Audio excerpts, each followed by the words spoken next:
வணக்கம் நண்பர்களே. நம்ம இந்த வீடியோவில் எதை பற்றி பார்க்க போகிறோம்னா மதிக்கப்படாத தமிழ் திரைப்படங்களை பற்றி தான் நம்ம இந்த வீடியோவில் பார்க்க போகிறோம். வாங்க வீடியோக்குள்ளே போகலாம். நான் தான் உங்கள்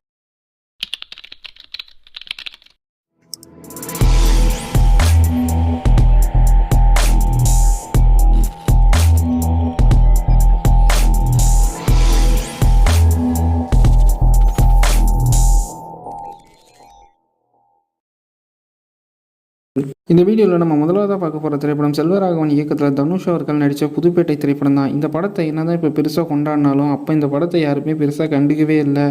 ஆனால் இப்போ இந்த திரைப்படத்தை ஜெயா டிவியில் போட்டாலும் இந்த படத்தை ஃபுல்லாக பார்க்குறதுன்னு ஒரு கூட்டமே இருக்குது. எத்தனை வாட்டி வேணால் பார்க்கலாம். நான் 14 வாட்டி பார்த்துருக்கேன் இந்த படத்தை. நல்லா இருக்கு, சூப்பராக இருக்குது, பயங்கரமாக இருக்குது ப்ரோ படம். செல்வராகவன் படங்க படம் நம்ம அடுத்ததாக பார்க்க போகிறது செல்வராகவன் இயக்கத்தில் கார்த்தி பார்த்திவன்லாம் நடித்த 1000ல் ஒருவன் திரைப்படம் தான். இந்த படத்தை பற்றி இப்போ எல்லாமே பெருசாக பாராட்டினாலும் அப்போ யாருமே இந்த படத்தை கண்டுக்கவே இல்லை. இந்த படம் போட்ட காசை எடுக்காமல் மிகப்பெரிய தோல்வி அடைஞ்சிருந்துச்சு. ஆனால் இப்போ இந்த படத்தை எல்லாருமே மிகவும் பாராட்டுறாங்க. பார்ட் 2க்கு வெயிட் பண்ணிக்கிட்டு இருக்கிறாங்க.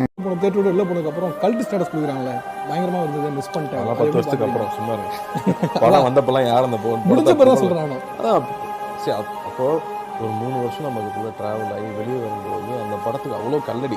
எனக்கு தெரியும், பர்சனலாக என்னுடைய பெஸ்ட் ஒர்க் இன்னி வரைக்கும் 1000ல் ஒருவன் தான் எனக்கு தெரியும். பட் 1000ல் ஒருவனுக்கு வந்து எந்த ஒரு அவார்ட் ஃபங்க்ஷன்ஸ் எங்கேயுமே வந்து ஒன்றுமே எனக்கு கிடைக்கல. I felt very bad. ஏன்னா இவ்வளோ நல்லா ஒர்க் பண்ணியிருக்கோம்.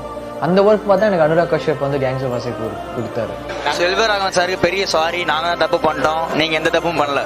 வேற லெவல்னா இந்த படத்தை விட்டு பாகுபலிலாம் தூக்கிச்சாரும். இதுதான் பெஸ்ட்டு, செம படம், சூப்பராக இருக்குண்ணா. செல்வராகவன்னா சொல்லவே வந்து பார்ப்பேண்ணா.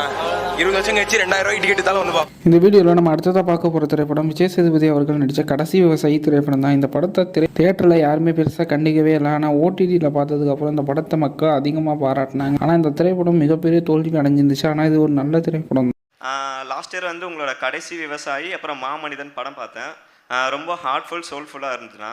ஸோ அந்த மாதிரி மூவிஸ் வந்து நீங்கள் இன்னும் நடிக்கணும் அப்படின்னு நான் ஒரு கைண்ட் ரெக்வஸ்ட்ண்ணா. படம் பார்க்க யாரும் வரல, காசு வரல. அதில் உங்களுக்கு தெரியாது அதில் ஏற்பட்ட லாஸ் எவ்வளோன்னு. நீங்கள் உண்மையாகவே ரொம்ப நல்ல படம், நிறைய அவார்டு வின் பண்ணிச்சு. மாமனிதன் அதுவும் ரொம்ப நல்ல படம். கடைசி விவசாயி ரொம்ப நல்ல படம். ஆனால் வந்து மக்களுக்கு பொறுத்த வரைக்குமே ஏன் வரலன்னு தெரியல. ஓகே, அதனால் ட்ரை பண்ணுறோம். அடுத்ததாக பார்க்க போகிற திரைப்படம் கமல் அவர்களோட ஆலவந்தான் திரைப்படம் தான். இந்த திரைப்படம் தான் மோக்கோபோட் கேமராவை யூஸ் பண்ணி தமிழில் எடுக்கப்பட்ட முதல் திரைப்படம். திரைப்படத்தை இன்றைக்கு காலகட்டத்துக்கு 400 கோடி பட்ஜெட்டில் அப்போவே கமல் சார் எடுத்தார். ஆனால் இந்த திரைப்படம் போடாமல் போச்சு. அதுக்கு காரணம் இந்த திரைப்படம் பெரும்பாலும் குழந்தைகளையும் ஃபேமிலி ஆடியன்ஸையும் கவராதனால அப்போ அந்த திரைப்படம் சரியாகவே ஓடலை. ஆனால் இப்போ இந்த திரைப்படத்தை மக்கள் பெரும்பாலும் கொண்டாடுறாங்க. எங்களுக்கு இந்த மாதிரி பழைய படம் கொடுத்தாலே போதும், அட்வான்ஸ்லாம் வேணாம். இல்லை ப்ரோ, எனக்கு தெரிஞ்சு இது பண்ணி தான் போட்டிருக்காங்கன்னு நினைக்கிறேன். திரும்பி ஏதோ ரெஸ்டோர் பண்ணி தான் போட்டிருக்காங்க. ஃபிலிம் நல்லா இருக்குது ப்ரோ. குவாலிட்டிலாம் நம்ம அனிமேஷன்லாம் இப்போ பார்க்குற அனிமேஷனோட அப்படியே என்ன மாதிரி அனிமேஷன் பண்ணுறாங்க. ஃபஸ்ட் டைம் பார்க்குற மூவி இப்போலாம். அதான் உலகநாயகன்னா அது ஒருத்தர் தான், கமல் தான். அவரோட ஸ்க்ரீன் பிளேலாம் இப்போ எனக்கு தெரிஞ்சு இல்லை. ஆனால் இந்த ஸ்க்ரீன் பிளேயில் டபுள் ஆக்டிங்கு ஒரே ஆள் தான், ஆனால் டபுள் ஆக்டிங் எடுத்துருக்காங்க. அந்த ஸ்க்ரீன் பிளே தான் தலை. இப்போ இருக்கிறதெல்லாம் அவ்வளோவா தெரில. அப்பத்தி படம்னா அப்பத்தி படம், அப்பத்தி உலகநாயகன், எப்பவுமே உலகநாயகன், இப்போ வரைக்கும் உலகநாயகன். இந்த வீடியோவில் நம்ம கடைசியாக பார்க்க போகிற திரைப்படம் சிவகார்த்திகேயன் அவர்களோட வேலைக்காரன் திரைப்படம் தான். இந்த திரைப்படத்தை மோகன்ராஜ் அவர்கள் ரொம்ப சூப்பராகவே இயக்கியிருப்பார். எப்படிலாம் சூப்பர் மார்க்கெட்டில் நம்மளை எப்படிலாம் ஏமாத்துறாங்க, அது மட்டும் இல்லாமல் நம்ம டெய்லியும் யூஸ் பண்ணுற பொருள் சாப்பிட்றதெல்லாம் என்னென்ன பொருட்கள் கலக்கிறாங்க அப்படிங்கிறத ரொம்ப தெளிவாகவே இந்த படத்தில் காமிச்சிருப்பாங்க. அதனாலே இந்த திரைப்படம் அப்போ சரியாகவே போகலை. ஆனால் இப்போ இந்த திரைப்படத்தை மக்கள் பெரும்பாலும் கொண்டாடிட்டு இருக்காங்க. படம் சூப்பராக இருக்குண்ணா. உண்மையிலே செம்ம மார்க்கெட்டிங் மூணா, சான்ஸே இல்லைண்ணா. ஒரு சோசியல் நல்லா பண்ணியிருக்காண்ணா. எந்த ஒரு ரொமான்ஸு இதெல்லாம் கொடுக்காம 2 மணி நேரம் 40 நிமிஷம் படம் போயிருக்குண்ணா. பக்கா மூணா, செம்ம மார்க்கெட்டிங்ண்ணா. யார் யார் என்னென்ன பண்ணிக்கிட்டு இருக்கா, தப்பு பண்ணிட்டு இருக்கா எல்லாமே காட்டுறாங்கண்ணா. ரொம்ப நல்லா இருந்துச்சு படம் வர்த்து.